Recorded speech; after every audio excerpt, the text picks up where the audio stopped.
welcome to Gracie Schwarzwald. I'm here with Eric Mete, and we're going to go over a topic tonight.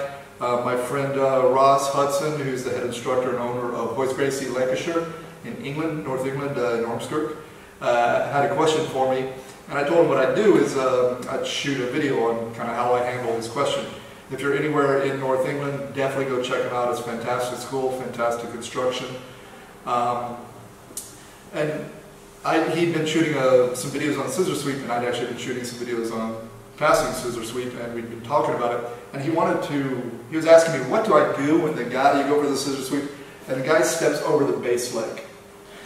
And so what I thought I'd do is just something kind of a little bit of experiment, which is I just kind of brainstorm. Sometimes when we have a problem in Jiu-Jitsu, we get together and we just kind of work things out, try to figure it out. So rather than like me sit here and think of techniques or look something up, I'm actually just going to kind of go through it and sort of feel what I would do. Because I know I've done things when they've done that. I don't necessarily remember what they are, but I feel like if I go through the position, I can kind of see what we're talking about. And so specifically what he's talking about is, I'm here, I have a hand in the collar. Now, first off, the grips you use for the scissor sweep will dictate what your follow-up actions are. Okay, so traditionally, and the one he's using is a hand in the collar controlling the same sleeve. If you go hand on this side, you have actually different options. Sometimes I'll do this, it's a little crazy, I'll go this grip, I'll hold here and here. Okay, understand that a sweep is what? I've talked about this. Every sweep is a trip. Yeah. Okay? It's really important to understand every single sweep and actually every single takedown is a trip. And how does a trip operate? Okay. I need to put a block and I need to push him over the block. Now we have actual blocks and then we have invisible blocks, so I'll cover that another time. But so basically my leg is acting like a block. And I have two forces pushing him over. This leg and some sort of pulling motion. Now his hand is free to post, so I actually have to block two areas. I have to block his arm and his leg.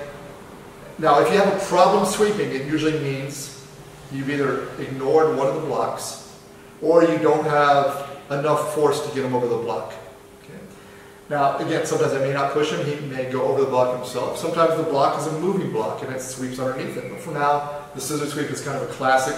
I put something in the way, I'm blocking, and I push. Okay? So the grip I use doesn't matter as long as this arm is taken care of. If I pull here, doesn't really matter. This, none of those matter. But we'll talk about this right now. So the problem he's having is he opens up, he shrimps out, he brings the leg across, and the guy hops that leg.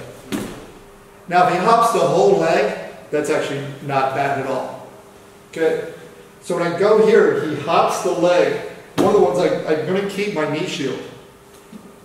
Okay? I can cross my feet, keep my knee shield. Now, we have a few options.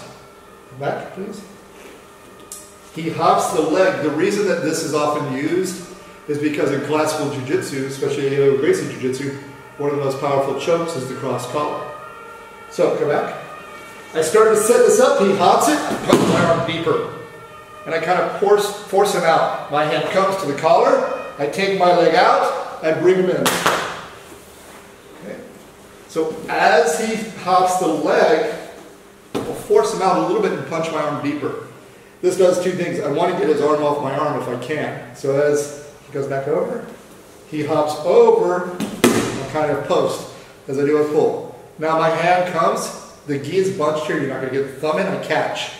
Now I take my leg out because I need to close the distance. I take the leg out, I pull him close to me. Okay. If I were to do this and he held my arm, I go here, I could just pull my arm away, come in, take my leg out, bring it. If my hand is a little bit shallow, I can block the head and pull. Okay. So that's just kind of one option. I got this from this sounds name dropping, but I got this sort of from Rollo Bustamante. He was showing us kind of this version of choke from the half guard when they're passing. Okay. Now, again, he hops over the leg. One thing I like to do, especially depending on where this arm is This is something I do a lot from this position when I go for a scissor sweep or an overroll. Just go back, please. The cops are coming, they think this is so awesome. They block my arm. He steps over. I'm going to take my leg out and start to set up an omoplata. So, go back. He hops over. I'm going to hold the arm. I'm going to bring my leg out and bring my leg up. Now, come back. You can go all the way omoplata, extend, take your leg out, usually from the half guard. One more time. He hops. I catch. I'm going to pull. Now, this is a flexibility thing. If you can do this, this is the version I tend to do.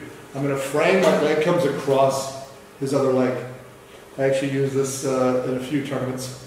I'm going to hold the leg, bring my leg over. From here, I'm just going to push his arm up. This leg stops him rolling out. My toes are on the ground.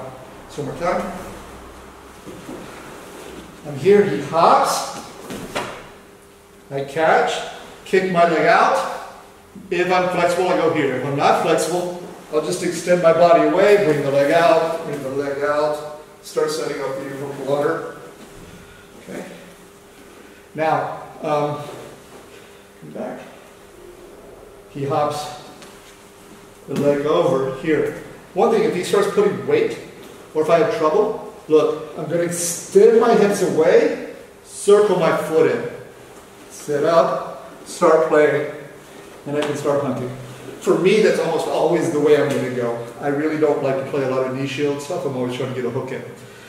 Notice when I'm here and he hops over the leg, I'm not trying to do this. If he puts his weight on my leg, I can't lift my leg, but watch. Put your weight. I move my hips back, and then I can open my knee. So I move my hips back, and I can lift my knee, or I can even bring my knee out. If he really puts his weight down, I go here. He keeps his weight up a little bit. I go here, shoot my hook in, come in, start playing some butterfly guard. Okay.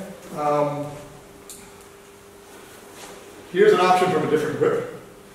This is one reason, for instance, Dave Camarillo likes this grip. You go here, the guy hops the leg. You post, stand and base. So, in classical jiu-jitsu, they're going to go for the cross collar.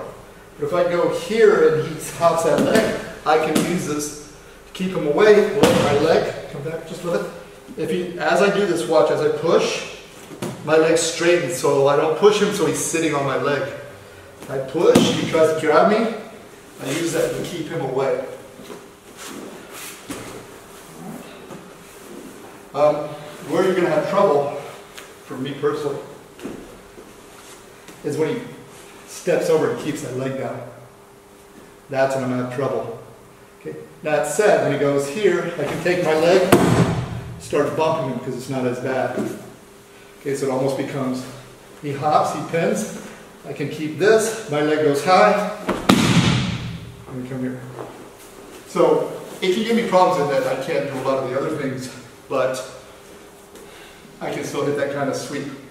We'll go over one more quick one. This is one I tend to do. I'm just going to see if it works from this position. When people lace the legs. Yeah. So I go here, he hops the leg all the way over, and he brings this leg through and blocks this leg. Now I'm in a lot of trouble. If he puts his weight down now, sprawls, you're going to walk around, and I'm going to get stuck. Okay? He can do that without hopping the leg, but hopping the leg, he's already part of the way there. So as soon as he does that, my grip rotates. So come back. I go for this, he hops, he places the leg. I need to keep him from putting weight on me. So put your weight on me, I'm keeping this weight. Now look, I hold the arm. I let go here, I hold the arm. I'm going to come up like I'm inverting. My leg comes out, I drag, come out, and we're here. Okay.